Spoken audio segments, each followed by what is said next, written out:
and justice for all.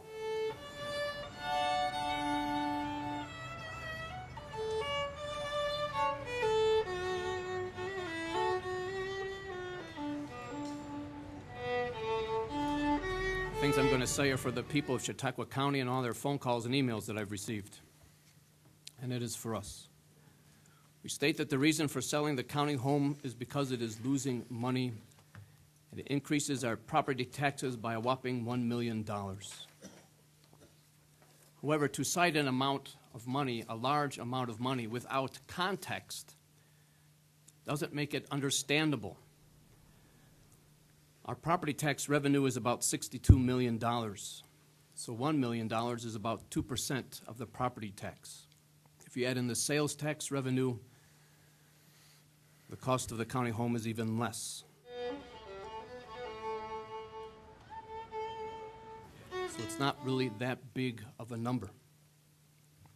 It's not that big of a number when you think that if every resident in the county gave $1 a month, it would be paid for in the IGT transfers.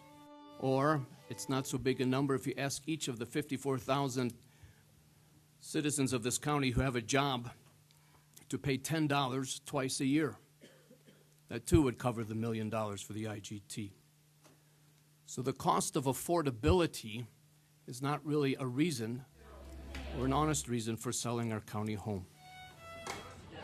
When we talk of the role of government, and some people say the role of the government is to run a county home, and other people say it is not.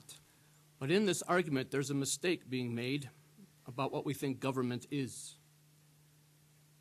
We talk as if the government is some outside authority, some other entity, as if the government is some feudal lord, some bureaucracy out there, as if it were other people.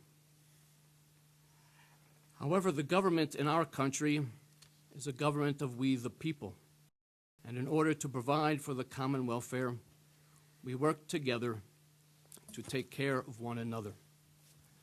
So the argument about whether county government should run a county home is really an argument about whether we, all of us, should take care of our grandparents and parents and our neighbors weakened by age or medical issues or a tragic accident.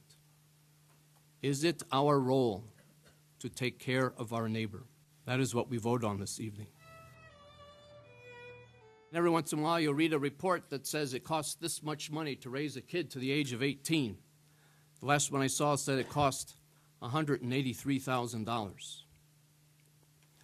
So it seems to me I was operating at a loss raising these kids. Should I sell my kids because of the fiscal challenges? Now that sounds absurd. Yes, because we are thinking about people and family and people we love. So what if it costs so much money? We all take care of our families.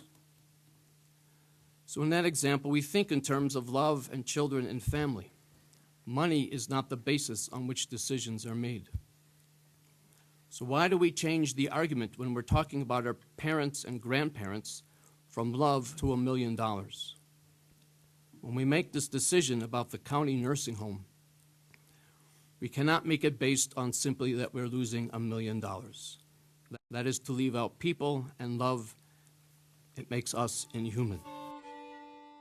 In the asset purchase agreement for the sale of our county home, there is no mention of what the pay of the employees will be. And there is no mention of any benefits or pension being guaranteed to the employees. The present proposed purchaser has said that he cannot afford to pay the employees a pension. Those are his words. That because I cannot eat twice a year at Applebee's, I'm going to cut your pay and take away your pension. I don't care about you or your family or what will happen to you when you retire.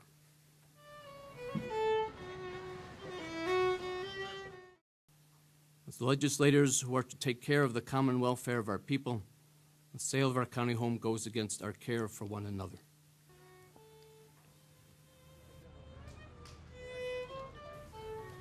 You could think of Walmart, and I think there's at least 2 Walmarts in our county, and each Walmart store costs us $1.2 million in subsidies because of Medicaid and SNAP that the employees qualify for.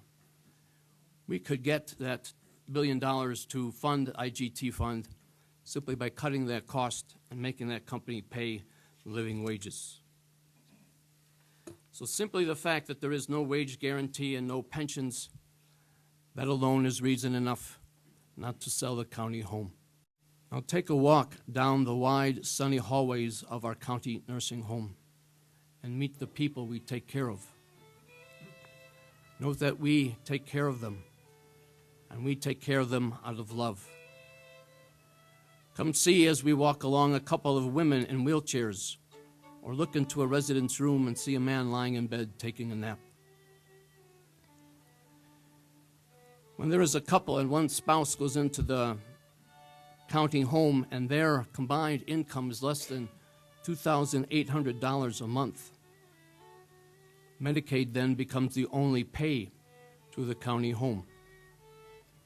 And when the Medicaid is the only payment, we only get reimbursed 80% of our expenses. Every nursing home gets paid 80% of expenses by Medicaid.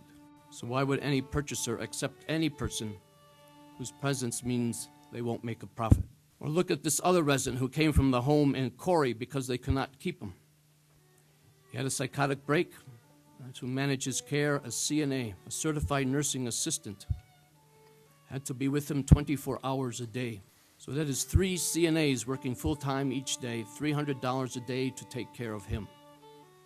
And that's not counting food and laundry and utilities and LPNs and RNs and building maintenance. So why would any purchaser accept such a resident for whom he would not be reimbursed enough? Meet 2 women we were walking by in the Alzheimer's wing. We say hi to them and they respond and talk about the weather. They look perfectly healthy. They're middle-aged. Are they here visiting someone? No, they are residents with early onset Alzheimer's. And we do not get reimbursed enough to meet their expenses for them. Their husbands have jobs and must work and so cannot care for their wives, who need to be watched at all times. Then there's a husband and wife who lost their house due to foreclosure.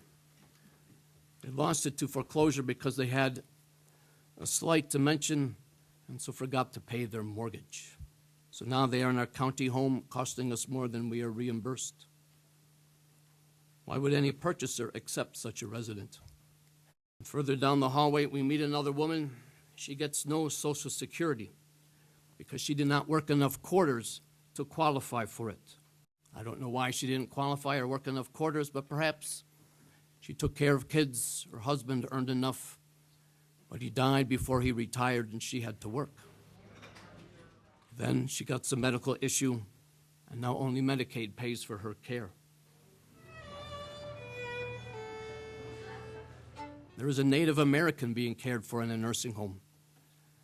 There's only Medicaid paying for her care due to laws dealing with Native Americans.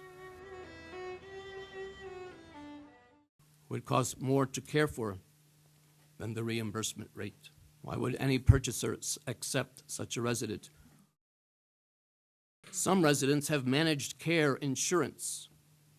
However, managed care is a flat rate of reimbursement and does not adjust if the person's conditions change and they need more care.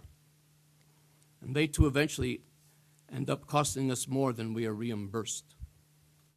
So why would any purchaser looking for a profit accept such a resident? And then come see the resident, a favorite in the county home, a beautiful young woman who was in an extremely bad car accident. She was smart, I think out of college, full of fun in life. She lived, surprisingly, from that car accident, yet her condition did not improve when at other nursing homes. Now at our home, with consistent care, she has gained a lot. But she is still not able to talk or walk or go home. She will greet you with a smile and give you a fist bump.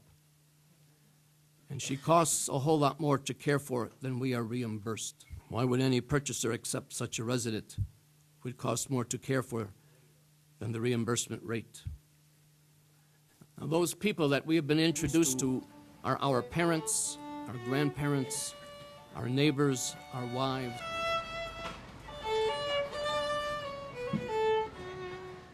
Passion for each other and promise to provide for each other's common needs because of our county home. There is no worry about whether or not we will be accepted, only if there is a bed available. That promise of care is what we are being asked to sell tonight. So people of Chautauqua County, you are my neighbors and I am yours. 10:35. I may need you to take care of me when I am not able to. And I promise to take care of you if you are in need. Think of the 2.5-year-old baby in our county who was diagnosed with leukemia. Neighbors had a fundraiser for her over 2 days. They raised over $50,000.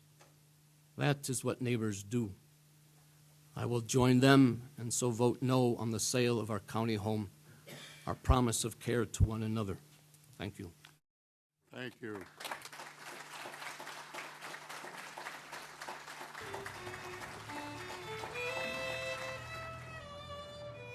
In order to provide for the common welfare, we work together to take care of one another.